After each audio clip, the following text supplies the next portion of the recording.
deux sœurs, un destin brisé. Ezinne et Adaora ont grandi dans un village modeste du Nigeria, portés par les sacrifices de leur mère. Mais quand Adaora réalise son rêve de partir à l'étranger, tout bascule. Ezinne sacrifie tout pour sa sœur, ses rêves, sa jeunesse, son avenir. Mais une fois devenue riche et puissante, Adaora oublie d'où elle vient. À son retour, elle méprise son village, tourne le dos à sa famille et traite sa propre sœur comme une simple domestique. Jusqu'au jour où le destin la rattrape. Trahison, injustice, ascension et chute. Découvrez une histoire poignante où l'amour fraternel est mis à l'épreuve par l'ambition et l'avidité. Restez jusqu'à la fin, car cette histoire risque de vous bouleverser. Il était une fois, dans un petit village de l'état d'Ogun au Nigeria, une veuve nommée Ngozi. C'était une femme pauvre mais travailleuse, déterminée à offrir une vie meilleure à ses deux filles. Son mari, un forgeron respecté du village, était décédé des suites d'une longue maladie, la laissant seule avec leurs enfants.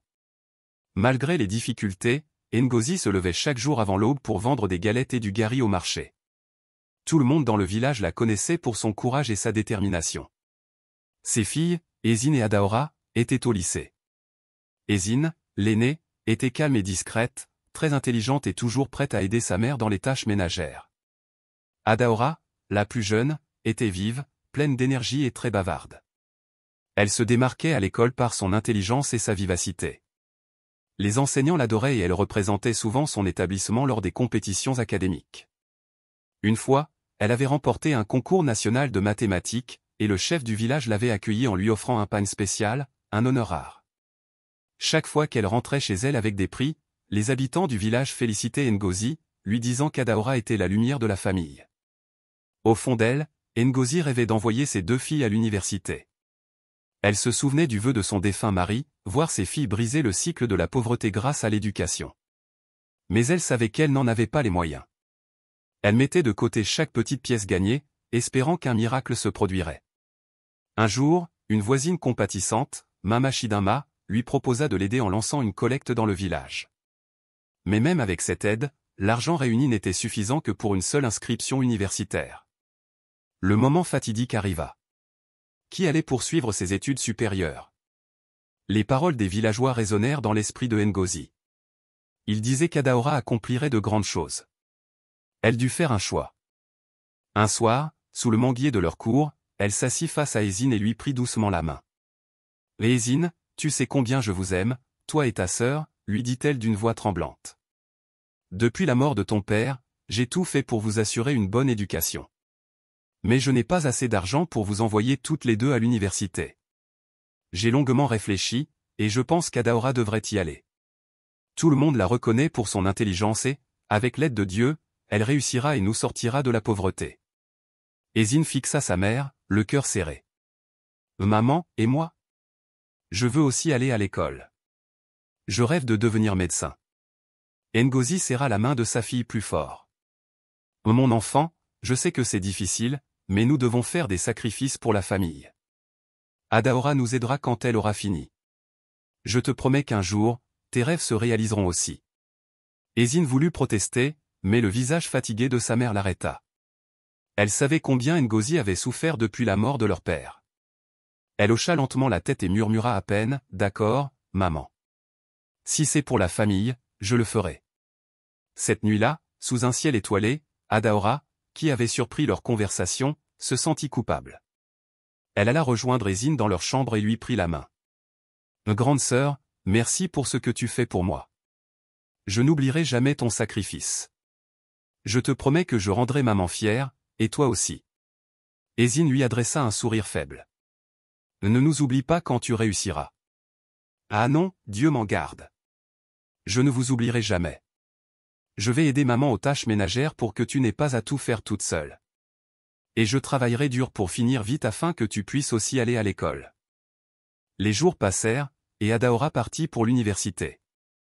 Ezinne, malgré sa tristesse, continua d'aider sa mère avec dévouement.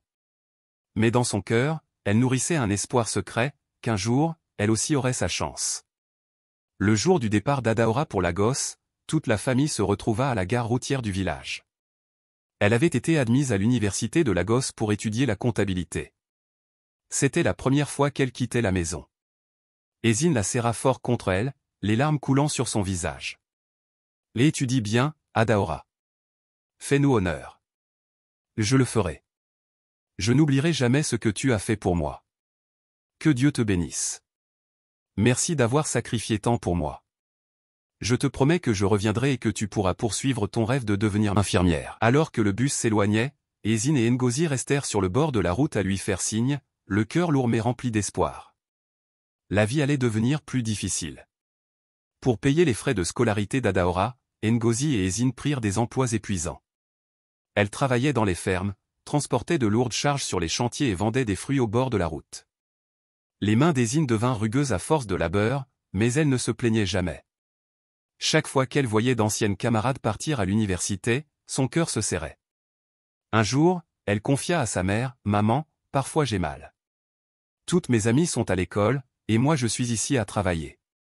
Ce n'est pas juste. » Ngozi posa une main sur l'épaule de sa fille. « Mon enfant, c'est pour une bonne raison. Avant que tu ne t'en rendes compte, Adaora aura terminé ses études et tu pourras aussi poursuivre tes rêves. » Ezine essuya ses larmes et hocha la tête. « C'est ma famille, c'est ma sœur. Ça en vaut la peine. J'attendrai. » Ensemble, elles continuèrent à travailler chaque jour, espérant et priant pour la réussite d'Adaora. Les sacrifices étaient lourds, mais leur foi en la promesse d'Adaora les maintenait debout. Les années passèrent, et après des efforts acharnés, Adaora obtint enfin son diplôme universitaire. Ce fut un jour de joie pour la famille. Ngozi et Ezine étaient fiers d'elle, persuadées que leur sacrifice avait été utile. Mais alors qu'elles espéraient qu'Adaora commence à travailler et à les aider, elle leur annonça une nouvelle qui les laissa sans voix. « Maman, je veux poursuivre mes études et faire un master immédiatement. Si j'obtiens mon master, je pourrai décrocher un emploi mieux rémunéré plus rapidement. » Ngozi fronça les sourcils, inquiète. « Adaora, un master? Comment allons-nous payer cela? Nous avons encore des dettes de ta première formation. » Adaora sourit avec confiance. « Maman, ce n'est pas une question d'argent, mais d'investissement dans l'avenir. Je veux étudier au Royaume-Uni. Là-bas, j'aurai plus de chances de réussir et de trouver un bon travail. » Ngozi écarquilla les yeux. « Royaume-Uni? Cette fille veut me tuer. Toi, tu veux aller à l'étranger, mais as-tu pensé à combien cela coûte? » Adaora se rapprocha et insista. « Maman, il faut voir grand. Tu nous as toujours dit de rêver en grand. C'est ma chance, j'ai besoin de ton soutien maintenant. » Ngozi était déchirée. Elle aimait ses deux filles, mais elle ne voulait pas décevoir Adaora. Cette nuit-là, elle réfléchit à une solution. Le lendemain matin, elle appela Ezine et lui parla d'un plan qui lui brisait le cœur. « Ezine, j'ai beaucoup réfléchi. La seule manière de financer les études d'Adaora, c'est que tu prennes un deuxième emploi. Avec ton aide, nous pourrons économiser assez d'argent. » Ezine sentit son estomac se nouer. « Maman, qu'est-ce que tu dis? Je travaille déjà jour et nuit pour aider à la maison. Maintenant, tu veux que je m'épuise encore plus pour envoyer Adaora à l'étranger? Tu m'avais promis que quand elle reviendrait, je pourrais poursuivre mes études. Pourquoi est-ce toujours moi qui dois faire les sacrifices? » Ngozi soupira et prit sa main. « Ezine, ce n'est pas facile, mais c'est pour la famille. La réussite d'Adaora sera aussi la tienne. Un jour, tu seras fier d'avoir contribué à son succès. » Ezine sentit son cœur se briser. Tout au long de sa vie, elle avait toujours mis les besoins de sa famille avant les siens. Elle se leva brusquement, les yeux brillants de larmes. « Maman, j'ai toujours tout accepté sans me plaindre. J'ai travaillé dur, j'ai sacrifié mes rêves, j'ai mis ma vie en pause pour Adaora. Mais cette fois, c'est trop. Je veux aussi avoir une chance. Je ne peux pas vivre uniquement pour elle. » Ngozi resta silencieuse. Ezine prit une profonde inspiration et poursuivit. « Je vais trouver une autre solution, mais je ne me sacrifierai plus de cette manière.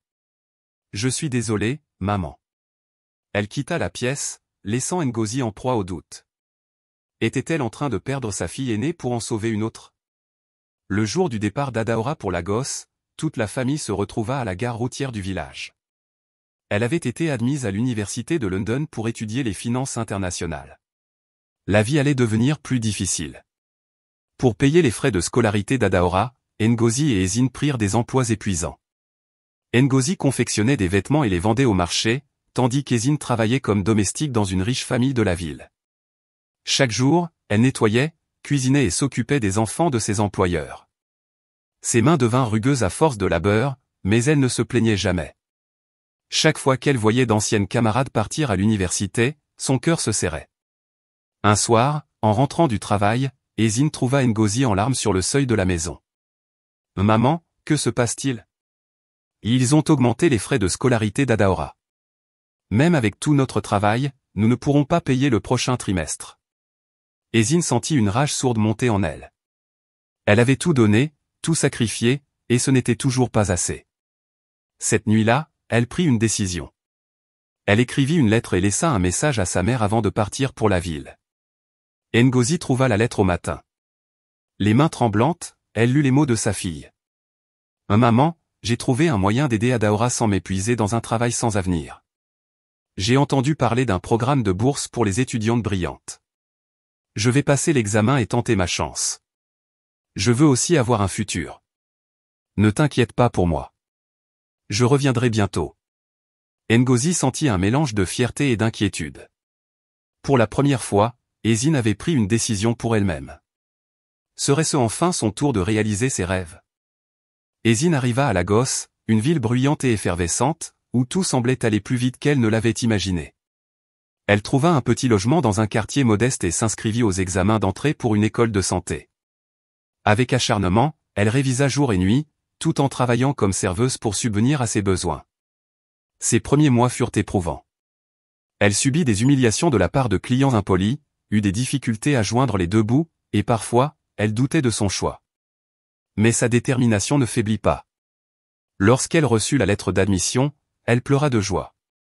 Elle allait enfin devenir infirmière. Les études étaient exigeantes, mais elle s'accrocha. Elle faisait partie des meilleures de sa promotion. Un jour, elle découvrit une opportunité de bourse pour les étudiants issus de milieux modestes. Sans hésiter, elle constitua un dossier et fit tout son possible pour qu'Adaora en bénéficie. Quelques mois plus tard, Adaora l'appela en pleurant de bonheur, elle avait obtenu une bourse pour poursuivre ses études à Londres. Après des années d'efforts et de sacrifices, Ezine termina enfin ses études d'infirmière. Le jour de sa remise de diplôme, elle sentit une immense fierté, mais aussi une angoisse sourde. Obtenir son diplôme était une chose, trouver un emploi en était une autre. Lagos était une ville impitoyable. Malgré ses qualifications, elle ne trouvait qu'un emploi sous-payé dans une petite clinique privée aux équipements vétustes. Elle enchaînait de longues heures pour un salaire misérable, souvent contrainte d'acheter elle-même le matériel nécessaire pour soigner les patients. Elle envoya une partie de ses maigres revenus à sa mère au village, tandis qu'elle luttait elle-même pour survivre dans la ville. Pendant ce temps, Adaora terminait brillamment ses études à Londres. Elle avait obtenu un poste dans une grande firme de finance et, très vite, son talent et son ambition l'avaient propulsée vers le succès. Elle vivait désormais dans le luxe, voyageant entre les grandes capitales du monde, s'habillant des plus grandes marques et fréquentant les élites de la société. Un jour, Ezine reçut une lettre de leur mère, Ngozi. Elle lui annonçait avec joie qu'Adaora revenait au Nigeria. « Elle a promis de nous aider, ma fille. Tes sacrifices n'auront pas été vains, écrivait-elle. Ezine eut un pincement au cœur. Elle se souvenait de cette promesse qu'Adaora lui avait faite avant de partir, « Quand je reviendrai, tu pourras poursuivre ton rêve. » Elle espérait que sa sœur n'avait pas oublié. Le jour du retour d'Adaora, Ezine se rendit à l'aéroport pour l'accueillir avec leur mère. Lorsqu'elle aperçut sa sœur, elle en eut le souffle coupé. Adaora était méconnaissable. Elle portait une robe élégante, des bijoux coûteux brillaient à ses poignets, et elle marchait avec une assurance qui trahissait des années passées loin des difficultés de leur enfance. Mais ce qui troubla le plus Ezine, ce fut le regard de sa sœur. Il n'y avait ni émotion, ni chaleur. Juste une froideur distante. « Ezine, tu es venue » fit Adaora avec un sourire poli, comme si elle parlait à une vague connaissance. « Bien sûr que je suis venue, Adaora. J'étais impatiente de te revoir. » Ngozi s'approcha, les larmes aux yeux. « Ma fille, tu es enfin de retour. Dieu merci, tu as réussi. » Adaora recula légèrement, visiblement gênée. Puis, d'une voix détachée, elle dit « Oui, maman. Mais maintenant, ma vie est différente. Il faut que vous compreniez que je suis très occupée. » Elle leur expliqua qu'elle vivait dans un somptueux appartement à Victoria Island, le quartier chic de Lagos. Lorsqu'Ezine tenta timidement de lui parler de ses difficultés, Adaora esquiva le sujet, prétendant qu'elle avait des réunions importantes à préparer. Elle n'invita ni Ezine ni leur mère chez elle. Les mois passèrent. Adaora, malgré son immense richesse, n'envoya presque jamais d'argent à leur mère au village. Elle ne lui rendait visite que pour de courtes apparitions, arborant toujours un ton condescendant. Un jour, Ngozi tomba gravement malade. Ezine, n'ayant pas les moyens de payer ses soins, se résolut à aller voir Adaora dans son bureau. Lorsqu'elle arriva, la secrétaire d'Adaora lui demanda si elle avait pris rendez-vous. « Je suis sa sœur », répondit Ezine, surprise par cette barrière soudaine. Après une longue attente, Adaora accepta de la recevoir. Ezine entra dans un bureau luxueux et trouva sa sœur assise derrière un immense bureau en acajou. « Que veux-tu, Ezine » demanda Adaora d'un ton impatient. Ezine expliqua la situation. Adaora soupira. « Pourquoi maman ne s'occupe-t-elle pas mieux d'elle-même ? Je ne peux pas toujours tout régler. Adaora, elle est notre mère. Elle s'est sacrifiée pour nous. Si tu le voulais, tu pourrais lui offrir les meilleurs soins du pays sans que cela n'affecte même ton compte en banque. » Adaora la fixa froidement. « Tu ne comprends pas comment fonctionne ma vie maintenant. J'ai des responsabilités. Je ne peux pas m'occuper de tout le monde. » Finalement, sous la pression, elle accepta de payer l'hospitalisation, mais ce fut Ezine qui resta jour et nuit auprès de leur mère. Peu après la guérison de leur mère, Adaora fit une proposition à Ezine. « Je vais te loger dans mon appartement. Tu pourras travailler en ville et ne plus te soucier du loyer. » Au début, Ezine crut que sa sœur faisait enfin preuve de reconnaissance. Mais en réalité, elle devint une simple domestique dans la maison d'Adaora. Elle faisait la cuisine, nettoyait, et s'occupait des moindres détails du quotidien. Lorsqu'Adaora recevait des amis ou des collègues, elle présentait Ezine comme une cousine éloignée ou évitait complètement de mentionner leur lien de parenté. « Ezine, sers-nous du vin, s'il te plaît. Ezine, pourrais-tu nettoyer le salon avant que mes invités n'arrivent ?» Elle ne lui adressait plus jamais la parole en public, et lorsqu'elle la croisait avec ses amis, elle faisait semblant de ne pas la connaître.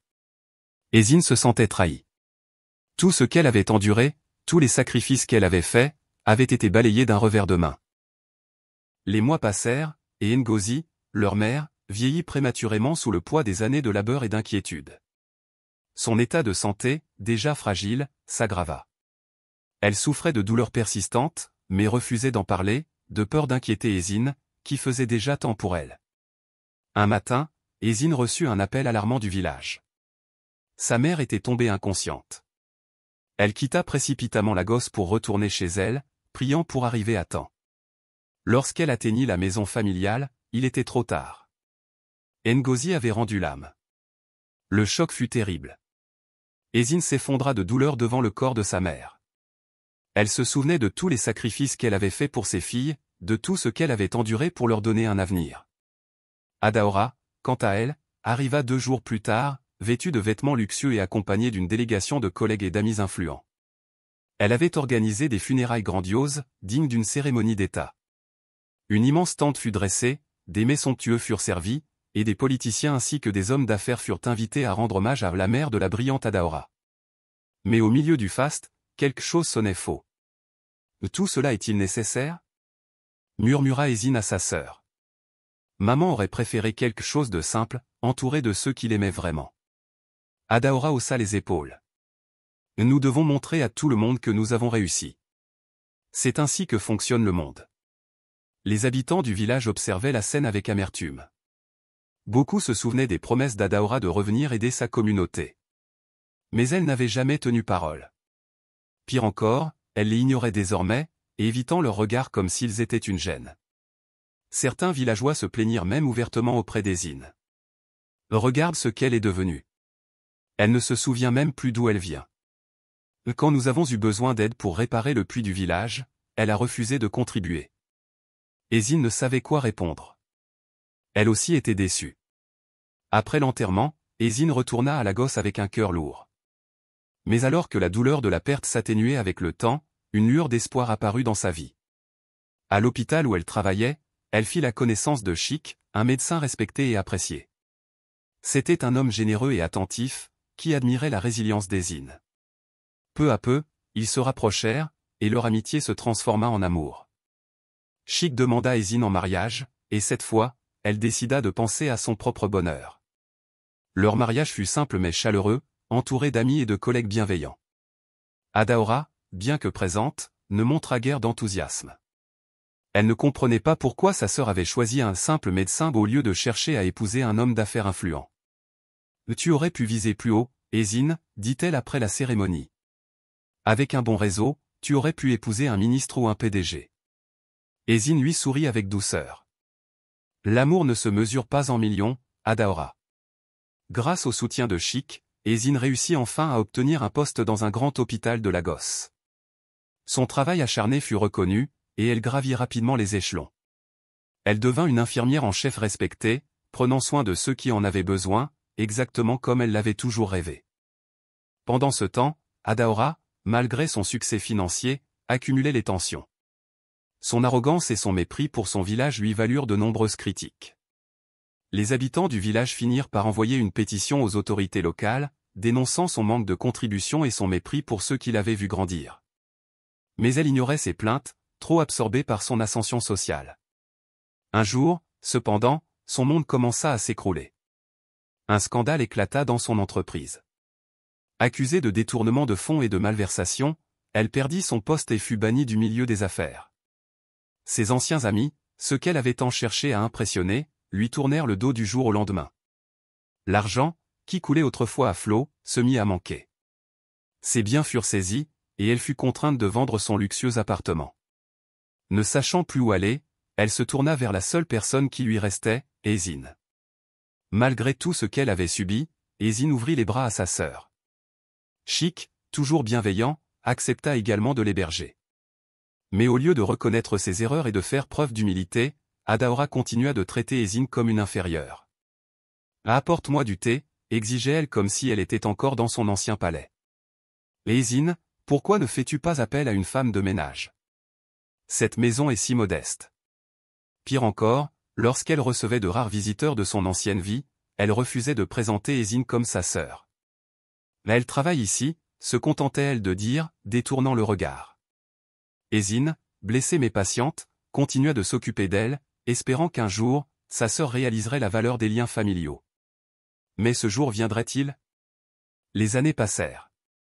Adaora, qui avait autrefois tout possédé, devint une femme fatiguée, usée par les regrets et la maladie. Elle était souvent malade, souffrait de douleurs chroniques, et son corps, autrefois éclatant de vitalité, montrait les signes du stress et de l'abus de son mode de vie. Un jour, elle s'effondra dans son bureau et fut transportée d'urgence à l'hôpital. Le diagnostic tomba, une maladie grave nécessitant un traitement long et coûteux. Ironie du sort, c'est Ezine qui l'accueillit à l'hôpital où elle travaillait. Malgré tout ce qu'elle avait subi, elle ne pouvait se résoudre à abandonner sa sœur. Dans son lit d'hôpital, affaiblie et vulnérable, Adaora observait Ezine lui donner ses médicaments, lui parler doucement, comme autrefois. Ezine, malgré toutes les humiliations, restait à ses côtés, fidèle à son cœur généreux. Et un soir, alors qu'Ezine lui apportait ses médicaments, Adaora murmura d'une voix faible. « Pourquoi tu es encore là après tout ce que je t'ai fait ?» Ezine la regarda avec tristesse et répondit doucement.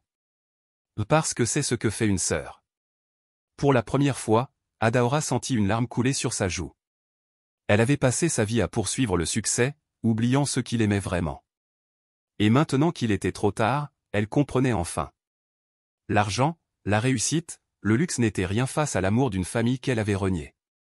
Mais certains regrets ne peuvent jamais être réparés. Si cette histoire vous a ému, montrez-le en cliquant sur j'aime. Ce simple geste ne vous coûte rien, mais il m'aide énormément à la faire découvrir à d'autres. Abonnez-vous et activez la cloche pour ne rien rater des prochaines histoires inspirantes. Et surtout, dites-moi en commentaire ce qui vous a marqué dans cette histoire, vos avis comptent et j'ai hâte de vous lire. Merci pour votre soutien et à très vite pour une nouvelle aventure captivante.